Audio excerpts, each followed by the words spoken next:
तो बीजेपी के वार के बाद अब सिसोदिया पलटवार कर रहे हैं। सीधे चलते हैं प्रेस कॉन्फ्रेंस में, सुनते हैं क्या कहा जा रहा है आपकी तरफ से।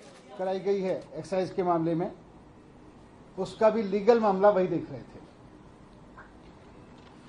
पता यह चला है कि मेरे खिलाफ गलत तरीके से केस बनाकर ये उनके ऊपर दबाव डाला जा रहा था कि मेरे खिलाफ गलत तरीके से केस बनाकर मुझे अरेस्ट कराने की लीगल मंजूरी दें।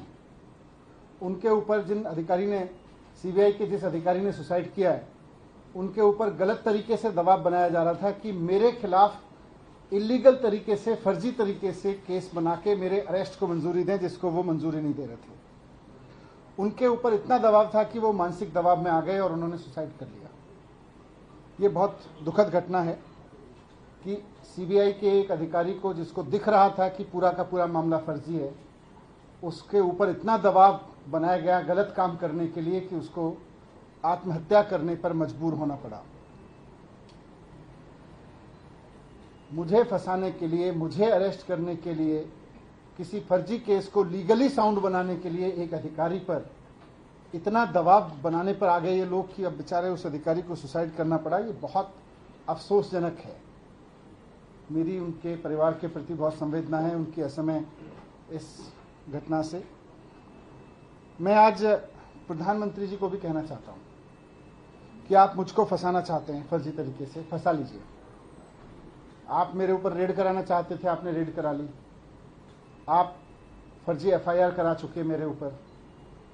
आप मुझे अरेस्ट कराना चाहते हैं, आप बता दीजिए, जहां कहोगे मैं आ जाऊंगा। लेकिन इस तरह से अधिकारियों के ऊपर दबाव बना के उन्हें फांसी लगाने पे, उन्हें आत्महत्या करने पे मजबूर मत कीजिए। इससे घर उजड़ रहे हैं, ये ठीक नहीं है। आप हर वक्त यही सोचते रहते हैं मैं सीबीआई का इस्तेमाल कैसे करूं, मैं ईडी का इस्तेमाल कैसे करूं, मैं चुनी हुई सरकारों को कैसे गिराऊं, चुने हुए एमएलएज को कैसे खरीदूं। आप स्कूल बनाने पे कब सोचेंगे? आप अस्पताल बनाने पे कब सोचेंगे? आप महंगाई कम करने पे कब सोचेंगे? आप रोजगार देने पे कब सोचेंगे? आप केवल यही सोचते रहते हैं कि कैसे सीबीआई पे दबाव बना के चुनी हुई सरकार को गिराऊं विपक्ष की, कैसे चुने हुए एमएलएज को खरीद लूं विपक्ष के। मैं आज आपके सामने, इस घटना से मैं बहुत आहत हूं और मैं आपके सामने प्रधानमंत्री जी से 3 प्रश्न पूछना चाहता हूं। जो सीबीआई के अधिकारी ने सुसाइड किया, जिसके ऊपर बहुत दबाव था कि वो मेरे खिलाफ पूरे के पूरे केस को लीगली साउंड बनाए और उनको आत्महत्या करनी पड़ी जितेंद्र कुमार जी को, उसके सिलसिले में मैं प्रधानमंत्री जी से 3 सवाल पूछना चाहता हूं कि अधिकारियों पे इतना दबाव क्यों बनाया जा रहा है कि वो आत्महत्या करने जैसा कदम उठाने पे मजबूर हों। आप अपने राजनीतिक विरोधियों को कुचलने के लिए अपनी ही सरकार के अधिकारियों को और कितना टॉर्चर करोगे?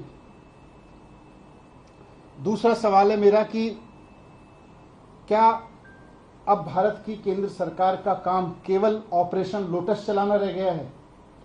जिस तरह से राज्यपालों से, उपराज्यपालों से दबाव डाल के उनसे उल्टे सीधे काम कराए जा रहे हैं, जिस तरह से सीबीआई पे दबाव डाल के, ईडी पे दबाव डाल के उल्टे सीधे काम कराए जा रहे हैं, तो क्या अब केंद्र सरकार का काम केवल ऑपरेशन लोटस चलाना रह गया है?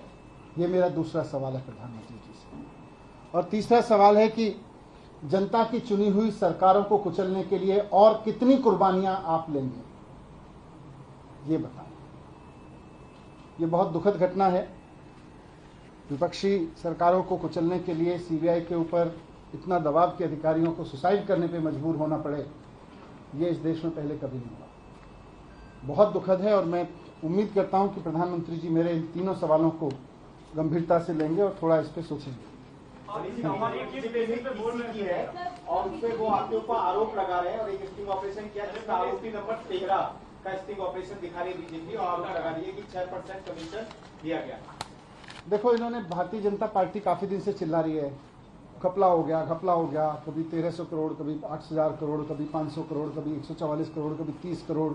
फिर सीबीआई से इन्होंने एफआईआर कराई तो सीबीआई ने भी ढूंढ ढांड के दूर से कहीं से स्ट्रेच करके 2 कंपनियों के बीच की किसी वाइट डीलिंग को जबरदस्ती मेरे ऊपर थोपने की कोशिश की, वो भी सोर्सेज के हवाले से। तो एफआईआर में लिखा, उसके बेस पे मेरे घर पे रेड डलवा दी। घर पे कुछ नहीं मिला, मेरे परिवार का लॉकर तलाश लिया बैंक का, उसमें कुछ नहीं मिला। अब जब सीबीआई से एक तरह से क्लीन चिट मिल गई कि जी इनके पास तो कुछ नहीं मिल रहा, तो अब बीजेपी कह रही है जी देखो सीबीआई नहीं ढूंढ पाई, अब हम स्टिंग करके देंगे। फिर वो कोई सड़क पे चौराहे पे खड़े होकर किसी को गाड़ी पे बिठा के कुछ कहते हैं, उसके कोई सवाल जवाब करते हैं, वो स्टिंग है? मजाक है। तो ऐसे स्टिंग मेरे पास भी है, मैं भी दे दूंगा कल बहुत सारे, फिर आप उसको भी चलाना। Thank you.